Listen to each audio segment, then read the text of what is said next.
बिस्मिल्लाहिर्रहमानिर्रहीम। क्या इमाम मेहदी मौजूदा टेक्नोलॉजी के दौर में आएंगे या फिर जदीद टेक्नोलॉजी खत्म हो चुकी होगी?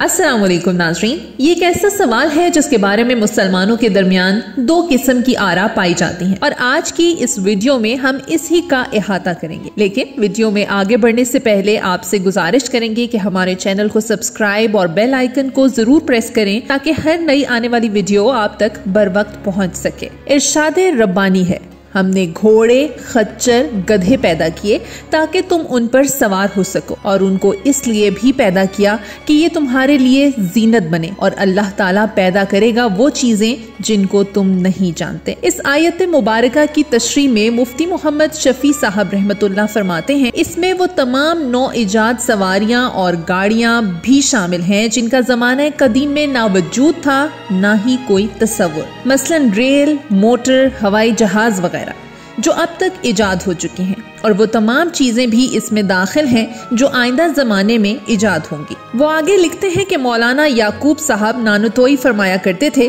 कि कुरान करीम में रेल वगैरह का जिक्र मौजूद है और उन्होंने इसी आयत से इस्तदलाल फरमाया। आम तौर पर लोगों के जहन में ये बात होती है कि इमाम मेहदी के दौर में तलवारों से जंग होगी, दौरे हाजिर में मौजूदा टेक्नोलॉजी के जरिए जंग नहीं की जाएगी। जेल में हम चंद उन अहादीस और रिवायात से दौरे मेहदी की जंग और उस जमाने में इस्तेमाल होने वाले असलहे के बारे में कुछ दलाइल का जिक्र करेंगे जिनसे ये बात बखूबी वाज़ेह होती है कि मौजूदा दौर के तरक्की याफ्ता टेक्नोलॉजी के जरिए आखिरी जंगें लड़ी जाएंगी, लेकिन अल्लाह सबसे बेहतर जानने वाला है। नबी करीम सल्लल्लाहु अलैहि वसल्लम ने फरमाया, क़यामत कायम ना होगी यहाँ तक कि इल्म उठा लिया जाएगा और ज़लज़ले कसरत से आएंगे और ज़माने करीब हो जाएंगे और फितने जाहिर होंगे और हर्ज यानी कत्ल ज्यादा हो जाएंगे, यहाँ तक कि तुम में माल की इतनी कसरत होगी कि माल बहने लगेगा। इस हदीस मुबारका में जिस तरह दूसरी अलामाते क़यामत का तस्करा किया गया, उसी तरह ये तकारिबुज़ ज़मान का भी जिक्र हुआ। अगर जमानों के कुर्ब से अहले जमाना यानी लोगों की आपस में कुर्ब मुराद ली जाए तो इसमें दूर दराज इलाकों के असफार का थोड़े वक्त में तय करना भी शामिल हो जाएगा, जैसे कि हजरत सुलेमान अलैहिस्सलाम के लिए हवा के जरिए महीने के सफर को सुबह और शाम के मुख्तसर वक्त में तय करने का मौजज़ा जाहिर हुआ था। शायद मुराद ये हो कि कर्बे क़यामत के वक्त एक जमाने के लोग आपस में तेज रफ्तार सवारियों की बदौलत करीब हो जाएंगे। मसनद अहमद की एक रिवायत में दज्जाल की सवारी का जिक्र करते हुए फरमाया कि दज्जाल के गधे के दोनों कानों के दरमियान 30 गज का फासला होगा। इससे मालूम हुआ कि दज्जाल और उससे पहले दौर में जदीद आलात की तरक्की में होश रुबा इजाफा हुआ होगा, इसलिए उसकी सवारी के लिए एक बहुत बड़ा गधा जो 40 गज लंबा होगा वो तैयार किया जाएगा, जो आज के दौर में जहाज की शक्ल में मौजूद है। वल्लाह आलम। अब्दुल्ला बिन उमरू से रिवायत है कि रोम यानी मगरिब के हाथों मुसलमानों को ऐसे बादशाह मिलेंगे कि वो उनकी नाफरमानी नहीं कर सकेंगे और ना उस बारे में सोच सकेंगे। मजीद फरमाया कि उनके हथियारों में तलवार, नेज़े और आग फेंकने वाले आलात लड़ाई से नहीं थकेंगे और उस जमाने में तुम भी रोम की तरह होगे। इस हदीस मुबारका में कुर्बे क़यामत के वक्त रोम यानी ईसाई ताकतों के हाथों एक ऐसा बादशाह आएगा जो रोम की ईसाई कुव्वतों की मुखालिफत के बारे में सोच भी नहीं सकेगा, जबकि ईसाइयों के असलहे, तलवारें और आग फेंकने वाले हथियार जंग में थकावट का शिकार नहीं होंगे। इस हदीस मुबारक में फरमाया कि न्याज़क यानी आग फेंकने वाले आलात रोमियों के पास भी होंगे और तुम्हारे पास भी उन्हीं की तरह साजो सामान होगा जो इस्तेमाल करने से नहीं थकेंगे। इससे मुराद क्या असरे हाजिर का जदीद असलहा, रॉकेट लॉन्चर मुराद नहीं? इसी तरह एक और रिवायत में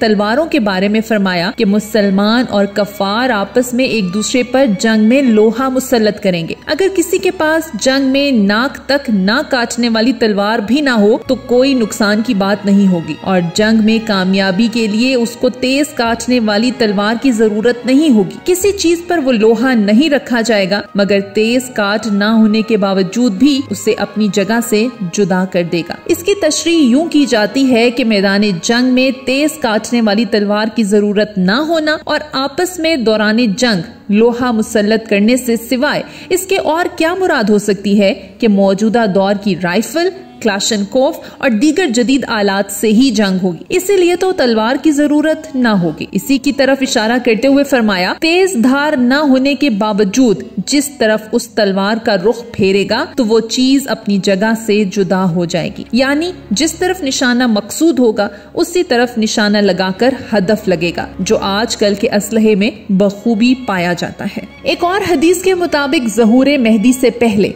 नफ्से ज़किया को जब कत्ल किया जाएगा तो इमाम मेहदी की बैत का ऐलान रोए जमीन पर रहने वाले तमाम लोगों को अपनी अपनी जबानों में सुनाई देगा। इस रिवायत में इमाम मेहदी के ज़हूर के ऐलान को पूरी जमीन के लोग इस तौर पर सुनेंगे कि ये ऐलान हर इलाके के लोगों को उनकी जबानों में सुनाई देगा और इसी तरह तमाम दुनिया के मुसलमानों को इत्तला मिल जाएगी। इस रिवायत में क्या इंटरनेट के इस्तेमाल और हर इलाके के लिए अपनी अपनी जबानों में न्यूज चैनल और इंटरनेट पर शाया होने वाली खबरों की तरफ इशारा तो नहीं? जाहिरन यही सूरत मालूम होती है, वल्लाह आलम। हजरत अबू इमामा की एक तवील हदीस में फरमाया कि हजरत ईसा अलैहिस्सलाम के दौर में घोड़े की कीमत चंद दरहम होंगी।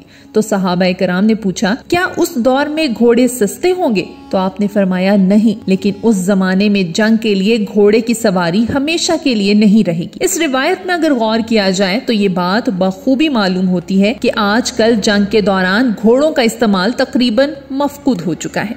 इससे मालूम हुआ कि आखिरी दौर में लड़ी जाने वाली जंगों में घोड़ों का इस्तेमाल सवारी के लिए नहीं होगा, बल्कि दीगर आलात इस्तेमाल होंगे, जैसा कि आजकल की गाड़ियां वगैरह।